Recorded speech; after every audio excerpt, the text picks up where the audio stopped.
Urban Air in Port St. Lucie is closed after a go-kart accident killed a 6-year-old girl. A safety expert tells me this is a tragic reminder that sometimes the best way to keep your kids safe is to say no to rides like these. Inside, the adventure park has games, trampolines, a zip line, and go-karts.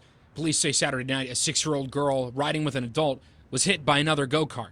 She was taken to a Fort Pierce hospital but died from her injuries on Sunday. Investigative reporter Dave Bowman spoke with pro go-kart racer Stefan Jennings. He shot this video from inside the Port St. Lucie racetrack before the incident.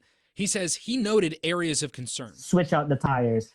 These slicks are so worn out, they're just scrubbing against the floor, and it doesn't matter if you're going slow, fast, or using the brake to go around the corner. But what steps can parents take to keep their kids safe? Searching for answers, I sat down with Kids in Car Safety Vice President Sue Oriema. Whether it's an e-bike or a ride or a go-karting experience, just because something is marketed towards children doesn't mean that it's safe. Sue warns that go-karts are especially risky. There's no protective shell for drivers, and unless you're an expert, most people don't know how to check if a go-kart is truly safe. So what can you do? If you arrive at an event like this, take the time to stop and watch what's going on the go-kart track and judge your own level of comfort with this. If you have a feeling that this isn't going to be safe for your child, you have to say that hard word. Sometimes you have to say no. And if your child is going to participate, make sure that your children are listening to the safety briefings, following the rules.